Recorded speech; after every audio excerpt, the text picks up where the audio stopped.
नमस्कार मित्रांनो, आजच्या या व्हिडिओमध्ये आपण बार्टी, टी-आर-टी-आय सारथी, महाजोत अशा प्रकारच्या विविध स्कीम आहेत ज्यांच्यात आपण गव्हर्नमेंट स्कीममधून नवनवीन जे कोर्स आहे तर ते फ्रीमध्ये घेतो आणि आपल्याला जी डी-बी-टी वगैरे आहे तर ती मिळत असते. तर त्यांच्यात फार मोठे जे बदल आहे तर ते करण्यात आलेले आहे. आपल्याला लिमिटेड सीट असणार आहे आणि किती विद्यार्थी त्या ठिकाणी लाभ घेऊ शकणार आणि किती जी डी-बी-टी आहे तर ती तुम्ही टोटल त्या ठिकाणी यूज करू शकणार आहे त्या स्कीममध्ये. तर त्याची अपडेट आलेली आहे तर ती संपूर्ण माहिती आपण या व्हिडिओमध्ये पाहणार आहे. तर व्हिडिओ नक्की शेवटपर्यंत बघा आणि चॅनलवर नवीन असाल तर चॅनलला सबस्क्राईब करा.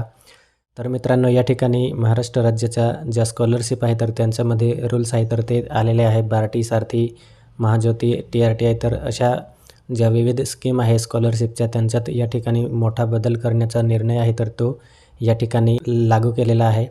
तर त्यासाठी आपण या ठिकाणी पाहू शकतो, राज्यातील विविध शैक्षणिक योजनांमध्ये समानता आणण्यासाठी सरकारकडून शिष्यवृत्ती धोरणात महत्त्वपूर्ण बदल करण्यात आले आहेत.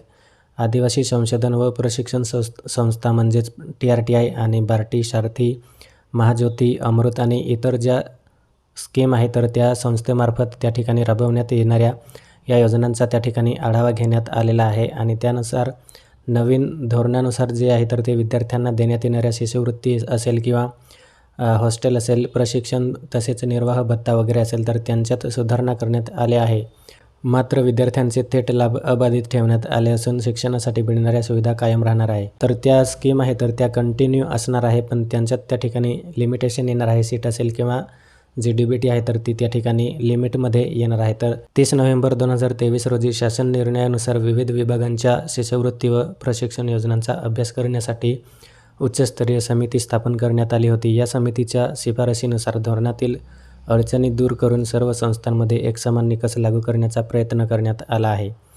तर या ठिकाणी आपण पाहू शकतो, सरकारने प्रत्येक स्वायत्त संस्थेअंतर्गत लाभ घेणाऱ्या ज्या विद्यार्थ्यांची संख्या आहे तर ती 100 इतकी त्या ठिकाणी निश्चित केली आहे आणि तसेच योजनांसाठी देण्यात येणाऱ्या सुविधांचा खर्च जो आहे तर तो 15 लाख एवढे असणार असल्याचे सांगितलेले आहे.